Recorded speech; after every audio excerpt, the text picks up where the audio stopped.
అందరికీ నమస్తే. సర్పంచ్ ఎలక్షన్స్ అయిపోయినాయి కదా. సర్పంచ్ ఎలక్షన్స్ కాంగ్రెస్లో పెద్ద కంపరం లేపినాయి. CM versus ministers. ఏమైందంటే ఇక్కడ నెక్స్ట్ ఎంపీటీసీ జెడ్పీటీసీ ఎలక్షన్ పెట్టాలి. సీఎం ఏమో ఆ ఎలక్షన్స్ వద్దు, ఇప్పుడు ఆ ఎలక్షన్స్ పెడితే పరిస్థితి వేరేలాగా ఉంటుంది, ఆ ఎలక్షన్స్ పెట్టొద్దు అని. మినిస్టర్స్ ఏమో లేదు లేదు ఇదే వేడిలో ఎలక్షన్ పెట్టాలి, ఇదే వేడిలో పోదాము అని వీళ్ళు. ఇక దాని మీద అట్లా కాదు ఐసే అని లేదు లేదు మనం మీటింగ్ పెట్టుకొని మాట్లాడుకుందాం, అసలు ఎంపీటీసీ జెడ్పీటీసీ ఎలక్షన్ పెట్టుకుందామా లేకపోతే సర్పంచ్ ఎలక్షన్స్ పెట్టుకుందామా. ఇదంతా ఒక పొలిటికల్ వ్యవహారం ఇది. ఎందుకంటే ఎంపీటీసీ జెడ్పీటీసీ పెడితే ఏమవుతుందో రేవంత్ రెడ్డికి తెలుసు, పెడితే ఏమవుతుందో మినిస్టర్లో కూడా తెలుసు.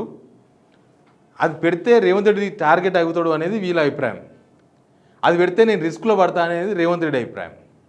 ఇట్లా చాలా యాంగిల్స్ ఉన్నాయి దీనిలో. అన్ని విషయాలు మాట్లాడదాం. ఈ వీడియో షేర్ చేయండి, సబ్స్క్రైబ్ చేయడం మాత్రం అస్సలు మిస్ చేయదు, ఇది చాలా ఇంపార్టెంట్. మీరు ఈ వీడియో ఎట్లా చూస్తారు కానీ సబ్స్క్రైబ్ చేయని వాళ్ళు మాత్రం పక్కా సబ్స్క్రైబ్ చేయండి. ఏంటంటే ఇది ఫస్ట్ నుంచి నడుస్తున్నదే, టిట్ ఫర్ ట్యాట్ అట్లా అంటారు చూడు. అంటే రేవంత్ రెడ్డిని కొట్టడానికి ప్రతి అవకాశాన్ని వినియోగించుకోవాలి అనేది మినిస్టర్స్ లెక్కలు. ఏంది రేవంత్ రెడ్డి కొట్టడం ఏంది, వీళ్ళు ఏం కొడతారు, వీళ్ళకి ఏమైనా ముఖ్యమంత్రి అయ్యే స్కోప్ ఉందా, లేకపోతే ఆయన దింపే స్కోప్ ఉందా, ఎందుకు కొట్టాలనుకుంటున్నారు అంటే వీళ్ళు ఇప్పుడు జూబ్లీ సెలక్షన్ కూడా మనం చూసినాం కదా. జూబ్లీ సెలక్షన్స్ అప్పుడు సరే అది దొంగోట్ల ప్రభావమా లేకపోతే డబ్బుల ప్రభావమా చీరల ప్రభావమా లోకల్ క్యాండిడేట్ ప్రభావమా, రేవంత్ రెడ్డి ప్రభావం కాదు అనేది మాత్రం క్లియర్. రేవంత్ రెడ్డి ప్రభావం కనుక కనిపిస్తే ఇంకా మెజారిటీ తగ్గేది లేకపోతే ఓడిపోయేది. అది ఎలక్షన్స్ అయిపోయిన తర్వాత అదంతా బయటకు వచ్చింది.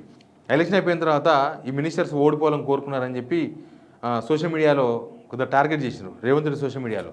అంటే జూబ్లీహిల్స్లో ఓడిపోవాలని మినిస్టర్స్ కోరుకున్నారు అనేది వాళ్ళ అభిప్రాయం. ఎందుకు ఓడిపోవాలని కోరుకుంటారు, వాళ్ళ పార్టీ కదా. అంటే అక్కడ రేవంత్ రెడ్డి టార్గెట్. రేవంత్ రెడ్డి మీద ఆల్రెడీ హైకమాండ్లో ఒక రకమైన అభిప్రాయం ఉంది. అయితే రేవంత్ రెడ్డి దింపడానికి ఇది ఒక అవకాశంగా పనికొస్తుందేమో అనేది వీళ్ళ ఫీలింగ్. దానికోసమే ఇప్పుడు ఎంపీటీసీ జెడ్పీటీసీ ఎలక్షన్ కూడా పెట్టాలి. పెడితే విషయం అర్థమవుతుంది.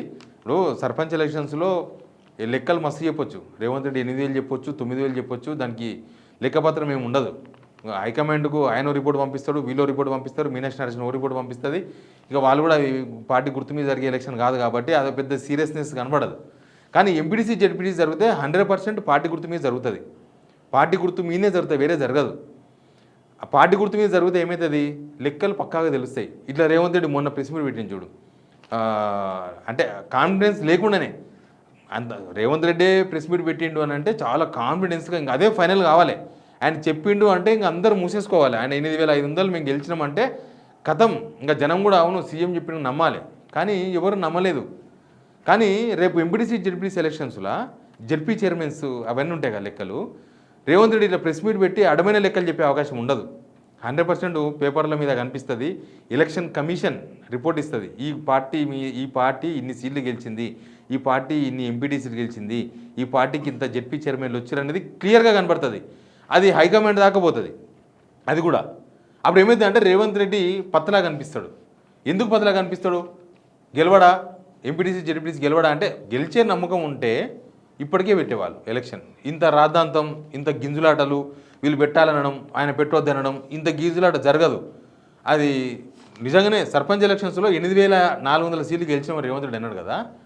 ఒకవేళ అది గెలిచినామని నమ్మకం వాళ్ళకుంటే ఖచ్చితంగా ఎంపీటీసీ జెడ్పీటీసీ ఎలక్షన్ పెట్టేవాడు రేవంత్ రెడ్డి. ఎవరిని అసలు మన అన్నాడు అసెంబ్లీలో కూర్చొని మనం మాట్లాడుకుందాం, ఎంపీటీసీ జెడ్పీటీసీ ఎలక్షన్ పెట్టాలనో వద్దో ప్రతిపక్షాలతో కూడా మాట్లాడదాం, ఎట్లా పెట్టాలో మాట్లాడదాం అన్నారు. చూసినరా మరి సర్పంచ్ ఎలక్షన్స్ అప్పుడు మాట్లాడినరా? మాట్లాడలేదు. ఎంపీటీసీ జెడ్పీటీసీకి మాత్రమే అసెంబ్లీ పెడతా అంటున్నాడు. ఎందుకు అని అంటే అదే కారణం, సర్పంచ్ ఎలక్షన్స్లో 8,400 గెలవలేదు, మనకు రావాల్సిన సీట్లు రాలేదు, మనకు థ్రెట్ ఉంది అనేది క్లియర్గా అర్థమైపోయింది ఆయనకి. అందుకే ఆయన ఏం పిచ్చోడు కాదు, ఆయన రాజకీయాలు బాగా చేస్తాడు కదా. కాబట్టి ఆయనకు తెలుసు ఒరిజినల్గా కాంగ్రెస్కు ఎన్ని సర్పంచ్లు వచ్చినాయి, అసలు ఇది ఎట్లా ఎఫెక్ట్ చూపిస్తుంది, ఇది ఎంత ప్రభావం చూపిస్తుంది, ఇది ఎంపీటీసీ జెడ్పీటీసీ ఎలక్షన్స్కు టర్న్ అయితే నెక్స్ట్ అక్కడ ఎంత ఎఫెక్ట్ ఉంటుంది అనేది ఆయనకు బాగా తెలుసు. అంచనా వేయగలడు ఆయన, ఆ కిందికి వెళ్ళి వచ్చిండు కాబట్టి ఆయన ఏమో వద్దు, ఆ ఎలక్షన్స్కి పోతే ఈయన గవర్నమెంట్ పర్ఫార్మెన్స్ బయటపడుతుంది. ఆయన మొన్న కూడా ఒక మాట అన్నాడు అదే ప్రెస్ మీట్లో, ఇది రిఫరెండం కాదా గవర్నమెంట్ పనితీరు కానీ. సర్పంచ్ ఎలక్షన్స్ రిఫరెండమో కాదో కానీ ఎంపీటీసీ జెడ్పీ చైర్మన్స్ 100% రిఫరెండమే. అది లోకల్ గవర్నమెంట్కి ఏ గవర్నమెంట్ ఉన్నా ఆ గవర్నమెంట్ పనితీరుని బట్టే ఓట్లు పడతాయి. ఇప్పుడు సర్పంచ్ ఎలక్షన్స్ కాడికి వచ్చే వరకు జనాలు ఒక పని చేసినారు.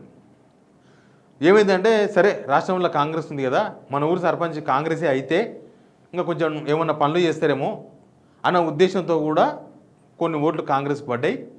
కాంగ్రెస్ అభ్యర్థులు కొంతమంది చాలామంది గెలిచినారు. అట్లా ఈజీగా వాళ్ళు గెలిచిన ఆ 53%లో ఒక ఆల్మోస్ట్ ఒక 1000 సర్పంచ్ ఎలక్షన్స్లోనన్నా 1000 ప్లేసులన్నా ఆ ఎఫెక్ట్ ఖచ్చితంగా ఉండొచ్చు. ఎందుకంటే నెక్స్ట్ గవర్నమెంట్ వాళ్ళు ప్రచారం కూడా చేస్తున్నారు కదా, అదే నెక్స్ట్ గవర్నమెంట్ మా గవర్నమెంట్ ఉంది కాబట్టి నెక్స్ట్ 3 సంవత్సరాలు మేము ఉంటాం కాబట్టి మాకు ఓటు వేయండి, మేము ఖచ్చితంగా చేస్తాము.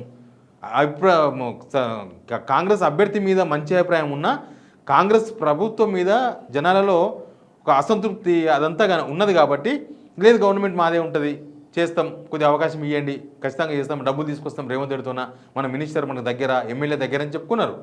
కానీ రేపు జెడ్పీటీసీ ఎలక్షన్స్కు ఎంపీటీసీ ఎలక్షన్స్కి వచ్చినప్పుడు అది నడవదు. వాళ్ళు తీసుకొచ్చేది లేదు, అభివృద్ధి చేసేది ఏముండదు. ఎంపీటీసీ జెడ్పీటీసీ ఎలక్షన్స్ డైరెక్ట్గా వాళ్ళు ఎంపీటీసీ జెడ్పీటీసీలు పోయి ఊర్లో రోడ్ ఇప్పించేదే ఉండదు, సర్పంచ్ చూసుకుంటారు మొత్తం. కాబట్టి ఆ టాక్ కూడా పనిచేయదు. ఇంకా 3 సంవత్సరాలు కాంగ్రెస్ గవర్నమెంట్ ఉంటుంది కాబట్టి మనం ఎంపీటీసీ కోటాలని జనం ఎవ్వరు అనుకోరు. అది ఇంకా దారుణంగా ఉంటుందన్న విషయం రేవంత్ రెడ్డికి తెలుసు. అందుకే రేవంత్ రెడ్డి వద్దు, ఈ ఎలక్షన్స్ పెట్టొద్దు, మనం మాట్లాడుకుందాం, ఉందంటే మీటింగ్ 22వ తేదీ నాడు మనం కూర్చొని మాట్లాడుకుందాం, ఈ గడువులనే పెట్టాలంటే వద్దంటేనే 22వ తారీఖు నాడు కూర్చొని మాట్లాడుకుందాం, అప్పుడు డిసైడ్ చేద్దాం, అప్పటిదాకా ఏమొద్దు అని లాస్ట్కి ఆ నిర్ణయాన్ని మొత్తానికి వాయిదా చేసారు.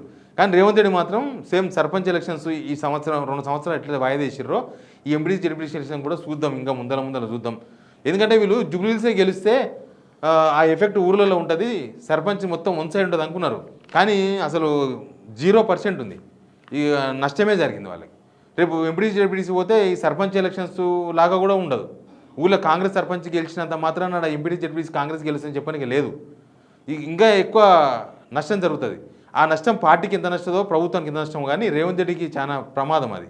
రేవంత్ రెడ్డి ఒరిజినల్ ఆయన వ్యవహారం అంతా తేలిపోతుంది. ఇంకా ఆయన పనితీరు ఏంది, ఆయన ప్రభుత్వం మీద జనాల అభిప్రాయం ఏంది, అది పర్ఫెక్ట్ రిపోర్ట్ వస్తుంది అనమాట. అది హైకమాండ్కి ఒక అస్త్రం కదా, ఆయన దింపాలనుకున్న వాళ్ళు కూడా ఒక అస్త్రం. వీళ్ళు కూడా మినిస్టర్స్ కూడా రేవంత్ రెడ్డి అసలు రంగు తెలవాలి, ఆయన స్టెమినా ఏందో తెలవాలి. ఉత్తగా మాటలు మాట్లాడుకుంటా కొంత హైకమాండ్లో కేసీ వేణుగోపాల్ అంటలను కూడా కన్విన్స్ చేసే విధంగా ఏదో ఇక్కడ ఏదో జరిగిపోయింది, ఇక్కడ మనం విజయం సాధించామని చెప్పే విధంగా ఏదో చేస్తున్నాడు. ఆ ఎలక్షన్ జరిగితే ఈయన బండారం కూడా బయటపడుతుంది. అప్పుడు దింపితే అవకాశం ఉంటుంది కదా, దింపాల్సి వచ్చినప్పుడు ఇది ఒక పెద్ద పాయింట్ అవుతుంది కదా. పాలిటిక్స్ ఎప్పుడు ఒకలాగా ఉండవు, కాంగ్రెస్ పాలిటిక్స్ అసలే ఒకలాగా ఉండవు. కాంగ్రెస్ పాలిటిక్స్ రాత్రి ఉండదు, పొద్దుగాలు ఉండదు, పొద్దుగాలు ఉన్నది రాత్రి ఉండదు, అంత డిఫరెంట్గా అనిపిస్తాయి. ఏ క్షణం ఏమవుతుందో తెలియదు. కాబట్టి వాళ్ళు ఒక ప్రయత్నం చేద్దాం. ఈ ఎంపీటీసీ జెడ్పీటీసీ ఓడిపోతే మంత్రులకు ప్రభావం ఉండదా, ఎమ్మెల్యేలకు ప్రభావం ఉండదా అంటే ఇప్పుడు వాళ్ళని చేసేదే ఉండదు. ఇప్పుడు ఒకవేళ రేవంత్ రెడ్డిని తీసేస్తే ఎవరికో ముఖ్యమంత్రిని ఇస్తే గవర్నమెంట్ అట్లే ఉంటే ఇప్పుడున్న మినిస్టర్లో మెజారిటీ మంత్రులంతా మళ్ళీ క్యాబినెట్లో ఉంటారు. మేజర్గా మాట్లాడేవాళ్ళు సపడా కాకుండా చల్లగున్నతో వాళ్ళు ఉన్నా ఒకటే లేకున్నా ఒకటే, కానీ కొంత మాట్లాడగలిగే వాళ్ళు, హైకమాండ్కు రిపోర్ట్స్ పంపించే వాళ్ళు, లేకపోతే ఏదైనా జనాలకు ఇష్యూను కన్విన్స్ చేయగలిగే వాళ్ళు ఎవరైతే ఉన్నారో వాళ్ళు మళ్ళీ క్యాబినెట్లో ఉంటారు. వాళ్ళకి అదే కనీసం ఈ అవకాశం అన్న వినియోగించుకుందాం, ఈయన దింపితే ఇంకెవరో ముఖ్యమంత్రి అయితే కనీసం అప్పుడన్నా ఏమైనా సిచ్యువేషన్ మారుతుందేమో, బాగుంటుందేమో. ఈ పర్సనల్ ఎట్లయిపోయిందంటే అది ఒక ప్రైవేట్ ఇన్స్టిట్యూట్ లాగా అయిపోయింది. యాక్చువల్ కాంగ్రెస్ సర్కార్ అంటే ఎప్పుడైనా కొంచెం లిబరల్గా చాలా స్వేచ్ఛగా ఉంటుంది. ఒక ముఖ్యమంత్రికి ఎంత పవర్ ఉంటుందో మంత్రి కూడా అంత పవర్ఫుల్ ఉంటారు కాంగ్రెస్ గవర్నమెంట్లో. కానీ ఇప్పుడు ఏమైందంటే అది ఒక ప్రైవేట్ లిమిటెడ్ కంపెనీ లాగా అయిపోయింది. ప్రైవేట్ లిమిటెడ్ కంపెనీ ఇప్పటికిప్పుడు హైకమాండ్ ఆయన దింపుతుందో తెలియదు.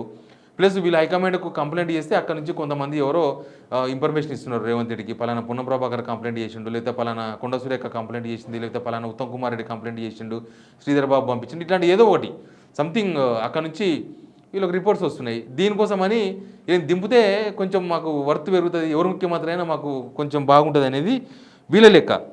ఇట్లా మొత్తం కూడా అంత రివర్స్ గేమ్ ఆడుతున్నారు. ఇప్పుడు ఎంపీటీసీ జెడ్పీటీసీ వాళ్ళ రేవంత్ రెడ్డికి ఆయన ప్రభుత్వం నమ్మకం అంటే ఖచ్చితంగా ఎలక్షన్ పెడతాడు, కానీ ఆయనే ఎలక్షన్ పెడతలేడంటేనే పరిస్థితులు తారుమారు ఉన్నాయనేది క్లియర్గా అర్థమవుతుంది. హైకమాండ్ కూడా ఎంపీటీసీ జెడ్పీటీసీ పెట్టాల్సిందే అంటున్నారు వాళ్ళు కూడా. ఇప్పుడు మీనాక్షి నటరాజన్ కూడా ఆ ఎలక్షన్ పెట్టండి, ఆ ఎలక్షన్స్ పోండి, ఆ ఎలక్షన్స్ ఎంబడే పెట్టండి, సర్పంచ్ ఎలక్షన్స్ ఎంబడే కొంచెం ఇప్పుడే సర్పంచ్లు కాంగ్రెస్ సర్పంచ్లు కూడా గెలిచి వేడి మీద ఉన్నారు కాబట్టి వాళ్ళకే బాధ్యతలు అప్పగిస్తే వాళ్ళు ఎంపీటీసీ జెడ్పీటీసీ కూడా కొంచెం వాళ్ళు కూడా సహకరిస్తారు. తర్వాత డీవియేషన్ అంటే మెల్లగా అయిపోతే డీవియేట్ అవుతూ ఉంటారు కదా, కాబట్టి ఇప్పుడే పెట్టేద్దాం అని ఒక ప్రెషర్ మీద రేవంత్ రెడ్డి మీద ఉంది. బట్ రేవంత్ రెడ్డి మాత్రం ఏ నిర్ణయం తీసుకుంటాడు. ఇక కోర్టులు కూడా ఖచ్చితంగా ఎలక్షన్స్ పెట్టాలని చెప్పలేవు. ఎప్పుడు ప్రభుత్వాలను చట్టం ఉంటే చట్టం అమలు చేయమని చెప్తారు తప్ప గుణపాలేసి పొడిచే పరిస్థితులు ఉండవు ప్రభుత్వాన్ని. కాబట్టి ఏం జరుగుతుందో చూడాలి. మీటింగ్ జరుగుతుందో ఆ మీటింగ్ కన్నా ముందు ఏం జరుగుతుందో కానీ మినిస్టర్లు మాత్రం ఇదొక పెట్టాలి. అందుకే ఆ పేపర్లో రాపించుకుంటారు వార్తలు. థ్రెట్ ఆయనకు సొంత గవర్నమెంట్లోనే సొంత వాళ్ళతోనే ఉంది అని రాపించుకుంటారు వార్తలు ఈ మధ్య. ఏంటంటే ఇదే వాళ్ళు ఎలక్షన్ పెట్టమంటారు, ఈయనేమో ఎలక్షన్ పెట్టనంటారు. ఇక దీనిలో ఏమర్థమైందో మీకు కామెంట్ చేయండి. Please subscribe.